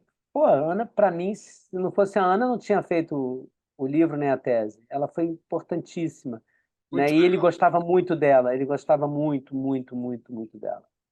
que legal. É. E Gente, eu estou preocupado com o teu tempo, tua hora. Não, olha, eu tenho que sair daqui uma hora. Se acabar, meio de meia, eu acho que eu consigo, porque eu tenho que Ah, ensaiar lá na Glória, dá tempo, pego o metrô, tô lá. Agora, uma coisa que eu vou mandar para você também, João, que se você puder, é um documentário sobre a oficina de de Minas, porque a gente fez uma viagem por Minas Gerais com Cora Coralina, pela Petrobras. A gente fez Belo Horizonte, Juiz de Fora, Uberlândia e Tiradentes. E a gente fez um documentário sobre essas oficinas. olha, E o que é legal não é só a oficina em si, mas os depoimentos das pessoas. E uma coisa que eu até vocês devem ter observado, que nessa oficina de São Paulo, você tinha muito poucas pessoas pretas, né? O que marcava muito a época, né? Ainda, de 2006, olha como as coisas estão mudando, ainda tem que mudar muito mais. Mas essa oficina a gente já tinha muito mais, o que eu fico feliz, porque essas pessoas fazem seus depoimentos, eu fico feliz disso estar acontecendo. Isso é um movimento que não pode parar, né? Eu acho que isso é uma coisa que é importante de ser falada. Então é legal quem quiser ver, porque vai ter outras falas, né? A gente fala muito disso hoje porque é necessário falar. Então eu vou mandar para você esse vídeo, que eu acho que é legal. Tem ali uns depoimentos bem emocionantes. pô, que bacana. Me manda, claro, claro. Aí você pode mandar para o Zap das pessoas, quem quiser ver. 40 minutos, tranquilo. Legal. Gente, alguém tem alguma pergunta para fazer? Quer falar, Cris? Então, a Cristina já falou, tem a ver com a educação, com as crianças, ele meio que já falou sobre, né? Agora, eu Sim. queria fazer uma pergunta. Eu tô ouvindo mal, Chega. eu tô ouvindo bem mal. Olá, tudo bem? Oi, tudo bem? Sou o Cristiano. Na verdade, não era uma pergunta, né? Eu queria que você comentasse sobre, mas terminou que você falou sobre as crianças, sobre essa questão da educação, né? Da liberdade, da não castração, que a gente vem dessa educação, né? Que de alguma forma castrou, e isso está sendo repensado. Hoje a gente tem uma reparação, vivendo um momento de reparação histórica também, né? E essa questão do autoconhecimento, da ancestralidade, e eu vejo muito a educação e o teatro como uma ferramenta para se trabalhar isso hoje, no nosso país, principalmente. E aí eu gostaria que você conversasse um pouco sobre, falasse com a sua visão, né, como ator, como educador também. Mas terminou que você falou da questão da criança, pelo menos já me respondeu, entende? Eu sei que essa questão tem mil coisas para se falar, a gente poderia ficar, né, falando sobre isso muito tempo, mas eu particularmente me senti respondido quando você falou da criança, né, da sua experiência com a sua filha, junto com ele, da questão de como ele te adotou, como que foi essa relação pai e filho. Então, particularmente você me respondeu, mas se você quiser falar um pouco sobre isso, eu fico grato também. É isso. Obrigado pela pergunta. Eu acho que talvez o fato dessa separação não acontecer lá, né, de não ter essa divisão do que é para adulto e do que é para criança, o teatro é para todos. É claro que a gente tem coisas que não são para criança, né? Imagina. Tem coisas que a criança não precisa ver, né? Nem é bom. Mas a ideia dos contos, né, da sabedoria, por exemplo, em vez de dizer não faça isso, não faz isso que é feio, conta uma história, né? Então, de repente, a criança está sendo egoísta ou está sendo egocêntrica, como toda criança, como nós também somos, né? Ou está sendo teimosa, por exemplo, uma criança teimosa. Você fala para ela e olha, não vai nesse lugar, não faz isso, porque você pode se machucar. Em vez de dizer gritando, brigando, conta uma história. E isso, às vezes, é mais forte. E as histórias, às vezes, têm animais, porque aí não fica também muito a coisa do humano, fica mais o conceito da coisa, né? Então, por exemplo, tem um conto muito legal, que é o Guinaru, que é um conto africano que ele trouxe para gente, que é a história de um cara chamado Sabu Nilmar, que resolve ir para uma floresta fechada, uma mata onde os corpos, onde as árvores têm corpos, parecem corpos e cabelos, né? Então é uma coisa meio mística, né? E ele resolve ir lá e cortar. E todo mundo diz: não vai, não vai. O Guinaru, né, vai te pegar, alguma coisa assim. Eu não me lembro o texto exato. E aí ele vai e ele começa a quebrar, a cortar lenha nessas. E aí o Guinaru chega e fala: o que que você está fazendo aí? O Guinaru é o espírito desse lugar, né? O espírito dessa floresta. É um ser invisível. E aí ele fala: não, eu tô cortando lenha. Ah, é? Tá bom, vou te ajudar. Aí ele chama os guinés, que são os diabinhos, os seres assim, diabólicos. Aí eles ajudam ele a cortar lenha. Aí ele vai no dia seguinte. Em suma, eu não vou contar a história toda, mas aos poucos a coisa vai chegando num nível que vai acontecendo uma série de tragédias, inclusive com a própria família, com a mulher, com o filho, com ele. E aí a história para passar, e é engraçado, é trágica, mas é cômica, né? Mas é para dizer o seguinte: ouve as pessoas mais velhas. Elas têm coisas a dizer, não só porque elas são mais velhas. Não só mais velhas, ouve as pessoas. Se a pessoa está dizendo para você: olha, ali é perigoso, não anda. Vamos pensar aqui na nossa situação atual, né? É, Cuidado, não ande de madrugada num lugar ermo, não é bom, você pode. E às vezes não tem jeito, às vezes você tem que se deslocar, a gente sabe disso, né? Pessoas moram muito longe, às vezes, de onde faz a aula. Eu sei que. Mas tem coisas que você pode se ter mais cuidado e não acontecer alguma coisa. E não, isso é um exemplo, podem ser vários outros. Então, eu acho que o fato dos contos para as crianças. Contar história para criança tem um poder incrível. E é muito melhor, às vezes, do que simplesmente dizer não pode. Não pode. Aí você diz não pode, mas você não mostra por quê. Quando tem um outro conto, A Grande e a Pequena Pedra, que é um conto sobre não começar uma briga, porque uma pequena briga pode virar uma guerra. Então, fala sobre isso também. É melhor não começar uma briga. Quer dizer, tem brigas que têm que ser brigadas por justiça, né? Tudo mais. Mas às vezes uma briga fútil, boba. A gente teve um evento lá no ônibus que a gente pegou na África, acho que foi em Bamako. É, dois, duas pessoas do nosso grupo tiveram uma discussão e aí foi uma coisa meio estranha que aconteceu, uns tapas assim, né? Chegaram a estavam irritados um com o outro. Aí estávamos com um jovem griot, que ele não falava português e a gente não falava francês. E ele estava na casa que a gente frequentava para comer e tudo. Aí ele simplesmente pegou os dois pela mão, levou lá para baixo e acalmou os dois e acabou. Isso pela sensibilidade, pela palavra também, né? Teve um outro evento interessante lá na África.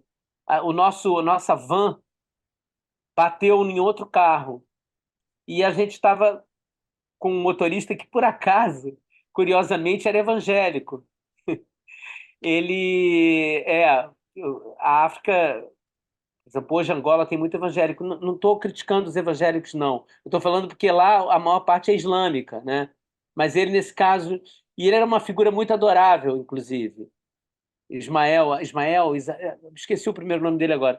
E ele bateu o carro, e aí ele saiu e o outro cara do outro carro saíram para discutir. Aí o Brahma, que é um griot da família, estava em outro carro, ele saltou, pegou os dois pela mão, falou uma coisa no ouvido de um, uma coisa no ouvido do outro, eles simplesmente viraram de costas e foram embora, cada um para o seu carro.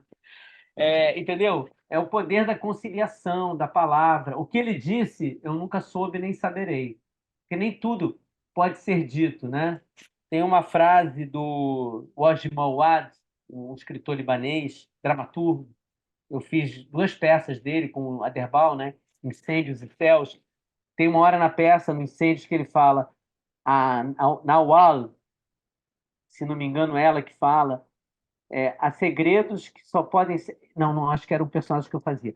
Há segredos que só podem ser revelados quando descobertos. Então, essa coisa do segredo, do mistério, né?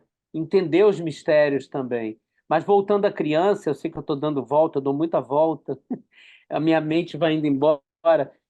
Eu acho que, como educador, contar história, sabe, uma roda de história, é uma coisa que ajuda muito as pessoas se sentirem melhor. É uma maneira de dividir as coisas, de ouvir, né? Agora mesmo na Unirio, a Daisy Posato está fazendo uma dissertação sobre o círculo. Eu fui banca de qualificação dela, então ela está falando do poder do círculo, como o círculo agrega e faz as pessoas se verem igualmente, né? Sem hierarquia, né? Bom, não sei se eu te respondi. Às vezes as respostas são meio enviesadas. Obrigado. Isaac, a gente. Você está me vendo? Que aqui está com. Tô ouvindo, tô vendo tudo. Tô vendo e vendo.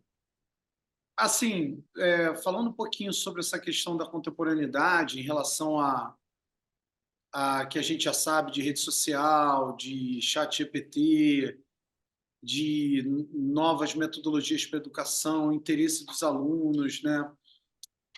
A gente teve um fenômeno aqui na Celso Lisboa que foi encontrar turmas pós-pandemia que alunos nunca foram ao teatro e decidiram ser atores, né?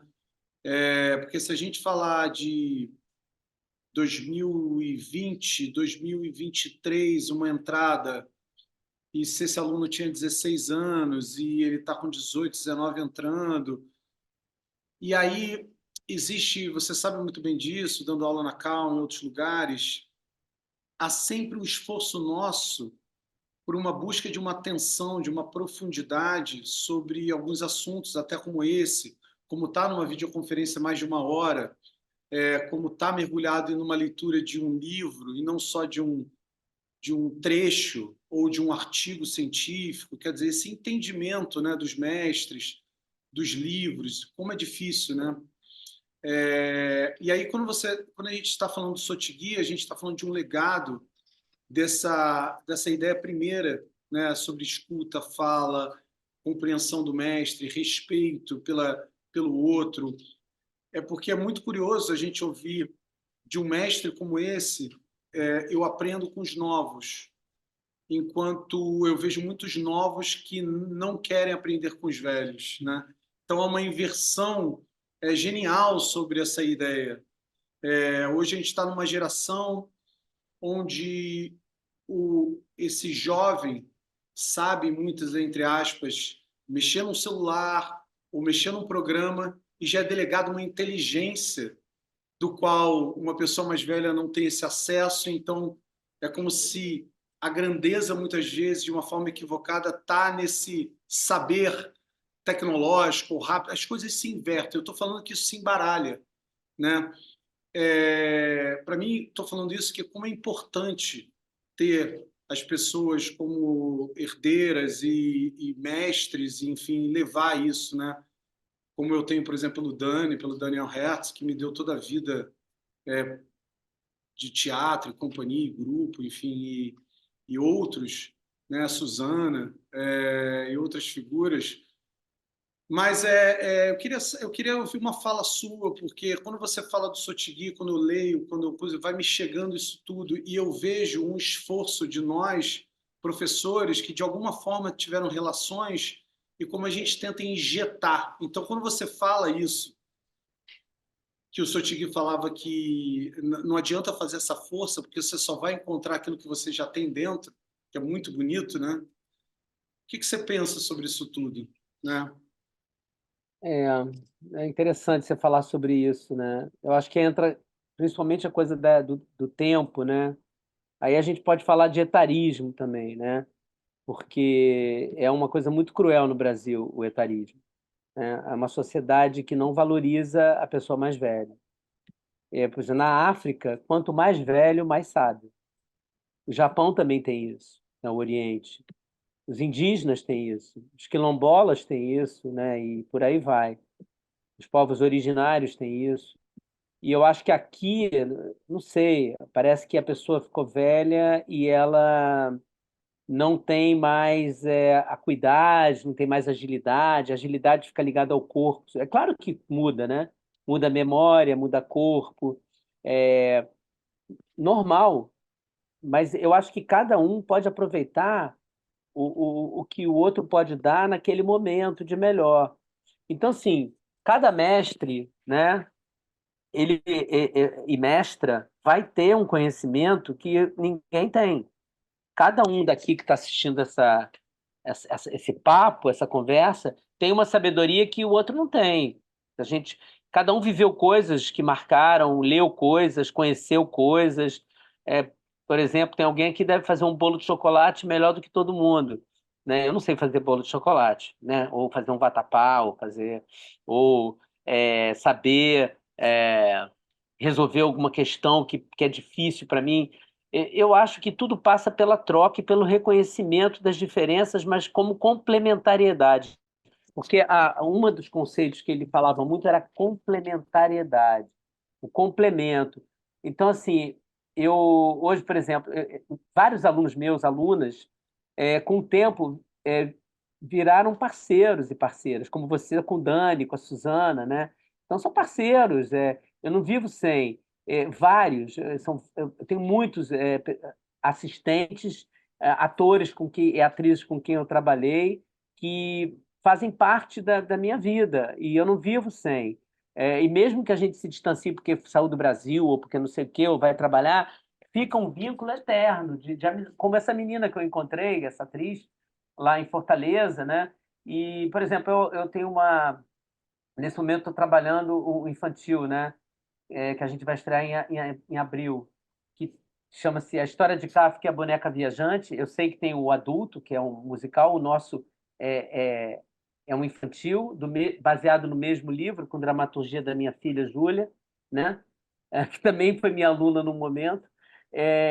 E a gente. É um projeto muito antigo nosso, na verdade, o Galpão também fez isso, a mesma história online. Então, uma coisa. O autor ele é muito. Ele é bem generoso com isso. E lá eu tenho a minha assistente, é a Paula Furtado, que foi minha aluna na Cal, numa turma muito difícil que eu tive no momento, uma turma que era difícil entre. Às vezes você tem isso, né? Não era uma turma fácil. E ela foi uma pessoa muito importante para mim naquele momento, porque ela me dava muita confiança. Tinha no olho dela tinha afeto e curiosidade. E ela virou uma atriz incrível. Eu dirigi ela num espetáculo chamado Tenho Quebrado Copos, sobre a poesia da Ana Martins Marques, que ela brilha, né? E hoje ela é minha assistente lá nesse infantil, já foi em outras coisas, está produzindo coisas. Uma das atrizes que faz, a Laura Becker, foi minha aluna na Unirio, né? E então assim, e fora os parceiros da minha idade, Aurélio de Simone, que você conhece muito bem, o grande Aurélio, Doris Hollenberg, e pessoas novas que entraram, Margot, a Soraya Ravelli, que está fazendo voz, que é minha comadre hoje, né? Somos pais da Júlia e hoje ela é madrinha da minha filha menor, da Tereza. Então, assim, você vai trocando, complementar. Eu preciso muito dos jovens. E não só para mexer no celular, ou para botar no Instagram, ou para. Isso também. Isso me ajuda muito o conhecimento, mas não é só isso. É exatamente novas referências, novos olhares, a vitalidade, o tesão, né, que às vezes a gente vai perdendo a vontade de descobrir o mundo, de viver coisa, a curiosidade. Então, eu sempre estou cercado de pessoas mais jovens por interesse. Interesse mesmo, interesse em aprender, em sair da bolha, né? Porque você pode ficar na bolha, falar só do Sotigi, do Sotigi, pronto, ou falar das coisas que eu li, do que eu vi, no passado era melhor, no passado era melhor, né? E não, eu acho que tanto o jovem precisa dos mestres mais velhos, como o contrário, né?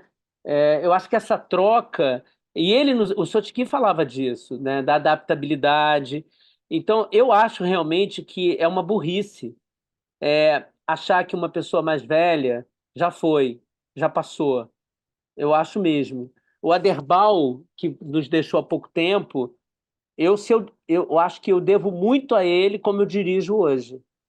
Eu devo ao Sotigui tudo, a vida, exercícios, conhecimento, sabedoria, mas, por exemplo, o Aderbal me ensinou muita coisa. As duas peças que eu fiz com ele, e ele era mais velho, né? Então, assim, eu, por mim, e eu já tinha um novo projeto que ele ia dirigir sobre o Galeano, talvez a gente faça, em homenagem a ele, porque ele dirigiu no Uruguai esse projeto, então a gente estamos lá para querer fazer em algum momento. Então, assim, eu acho que é um alerta, assim. Eu acho que, às vezes, se procura num professor um animador cultural. Nada contra um animador cultural, nada, porque eles têm sua função, né? Claro que tem. Só que um professor, ele não tem que ficar dando 300 exercícios. Às vezes ele fala, às vezes ele para, pensa, reflete, às vezes um grande exercício já foi suficiente, às vezes é importante ficar numa cena horas, porque ali tem um. E os outros observarem, pensarem. Então, essa coisa de mostrar serviço, eu tenho que produzir, tenho que fazer uma aula dinâmica. Claro que é uma aula chata, é chato. Mas eu acho isso. Eu acho que se aproveita pouco. Lá na Cal a gente tem o Fernando Borer, que talvez seja hoje o mais velho, um mestre. Ele está dando aula para o primeiro período. Eu entrei na sala dele e falei: olha só, vocês estão com muita sorte. Esse cara, vocês vão poder falar que tiveram aula com o Fernando Borer, que é um grande homem de teatro, uma pessoa incrível, né? Então eu penso assim, não sei se eu respondi totalmente, mas eu acho que a troca, né? A gente respira com os mais jovens e eles respiram com a gente, né? Acho isso. Legal, bacana. Gente, acho que vamos até aí. Isaac, eu queria agradecer demais a tua presença.